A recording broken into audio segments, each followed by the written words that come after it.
నమస్తే, welcome to సంపద finance fast forward. కేంద్ర ప్రభుత్వం పన్ను చెల్లింపుదారులను నకిలీ ఈ-పాన్ డౌన్లోడ్ ఈమెయిల్స్ విషయంలో అప్రమత్తంగా ఉండాలని హెచ్చరించింది. ఈ ఈమెయిల్స్ లో ఉన్న లింకులపై క్లిక్ చేయవద్దని, బ్యాంకు వివరాలు, పాస్వర్డ్లు, ఓటీపీలు వంటి వ్యక్తిగత సమాచారాన్ని ఎట్టి పరిస్థితుల్లోనూ పంచుకోవద్దని సూచించింది. ఈ ఈ-పాన్ సేవలను అధికారిక ఆదాయపు పన్ను వెబ్సైట్ ద్వారానే ఉపయోగించాలని ప్రభుత్వం తెలిపింది. ఏఎంఎఫ్ఐ నిర్వహిస్తున్న మ్యూచువల్ ఫండ్ సహీ ప్రచారం ఆన్లైన్ మోసాల నుంచి పెట్టుబడిదారులు తమ మ్యూచువల్ ఫండ్ పెట్టుబడులను రక్షించుకోవడానికి కొన్ని ముఖ్యమైన సూచనలు విడుదల చేసింది. కేవైసీ, మొబైల్ నెంబర్, ఈమెయిల్ వివరాలను ఎప్పటికప్పుడు అప్డేట్ చేసుకోవడం, నమోదు చేసిన డిస్ట్రిబ్యూటర్ల ద్వారానే పెట్టుబడులు పెట్టడం, ఖాతా వివరాలను తరచుగా పరిశీలించడం వంటి సూచనలు చేసింది. అలాగే ఓటీపీలు, పాస్వర్డ్లు, బ్యాంకు వివరాలు ఎవరితోనూ పంచుకోవద్దని, అనుమానాస్పద లింకులు లేదా ఖాళీ ఫామ్స్ పై సంతకాలు చేయవద్దని హెచ్చరించింది. సెబీ ఆమోదించిన ఎలక్ట్రిక్ గోల్డ్ రిసిట్స్ ట్రేడింగ్ ను ఎన్ఎస్ఈ ప్రారంభించడం ద్వారా భారత్ లో బంగారం పెట్టుబడులకు కొత్త దారి తెరుచుకుంది. ఈజీఆర్లు సెబీ గుర్తింపు పొందిన వాల్ట్లలో భద్రపరిచిన భౌతిక బంగారానికి డిజిటల్ రూపం కాగా, వీటిని డీమ్యాట్ ఖాతా ద్వారా షేర్ల మాదిరిగా కొనుగోలు చేయవచ్చు, అలాగే విక్రయించవచ్చు. దీంతో బంగారం ట్రేడింగ్ మరింత పారదర్శకంగా, సురక్షితంగా, సులభంగా మారడంతో పాటు దేశంలో బంగారం మార్కెట్ కు మరింత ద్రవ్యత పెరగనుంది.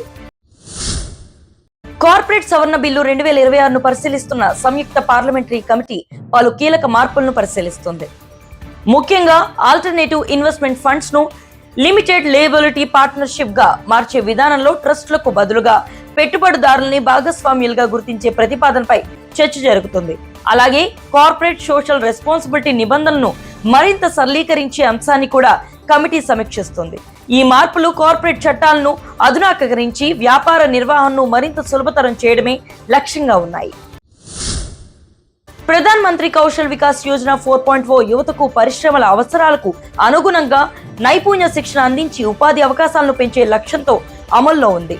ఈ పథకం ద్వారా short term training, upskilling, reskilling కార్యక్రమాలు నిర్వహించి ఉద్యోగాలు లేదా స్వయం ఉపాధికి అవసరమైన నైపుణ్యాలను అందిస్తున్నారు. అలాగే AI, drones, green jobs, semi కండక్టర్లు వంటి అభివృద్ధి చెందుతున్న రంగాల్లో కూడా శిక్షణపై ప్రత్యేక దృష్టి సారించారు. సెబీ లిస్టెడ్ కంపెనీలపై ఫోరెన్సిక్ ఆడిట్లు నిర్వహించేందుకు 18 ఆడిట్ సంస్థలను 3 సంవత్సరాల కాలానికి ఎన్పానెల్ చేసింది. ఈ సంస్థలను మార్కెట్లో మోసాలు, అకౌంటింగ్ అవకతవకలు, నిధుల దుర్వినియోగం వంటి అనుమానాస్పద అంశాలను స్వతంత్రంగా విచారించేందుకు అవసరమైనప్పుడు నియమించనున్నాయి. ఈ చర్యతో పెట్టుబడిదారుల ప్రయోజనాలకు మరింత రక్షణ కల్పించడంతో పాటు మూలధన మార్కెట్లో పారదర్శకత మరియు కార్పొరేట్ పాలనను బలోపేతం చేయాలని సెబీ లక్ష్యంగా పెట్టుకుంది. Intraday trading, futures and options trading చేసే పన్ను చెల్లింపుదారులకు ఆదాయపు పన్ను రిటర్న్స్ దాఖలు గడువు 2026-27 అసెస్మెంట్ ఇయర్ కు ఆగస్టు 31 వరకు పొడిగించబడింది. కొత్త ITR 3 ఫారం లో ఇంట్రాడే, F&O లావాదేవీలకు సంబంధించి మరింత వివరాలను వెల్లడించడం తప్పనిసరి చేశారు. ట్రేడర్లు తమ లాభాలు లేదా నష్టాలను సరిగా ప్రకటించి అవసరమైతే ఆడిట్ నిబంధనలు పాటించాలని పన్ను నిపుణులు సూచిస్తున్నారు. మలేషియా ప్రభుత్వం అమలు చేస్తున్న ఈ ఇన్వాయిస్ విధానం పన్ను ఎగువేతలను తగ్గించి ప్రభుత్వ ఆదాయాన్ని పెంచడంలో కీలక పాత్ర పోషిస్తుందని అధికారులు తెలిపారు.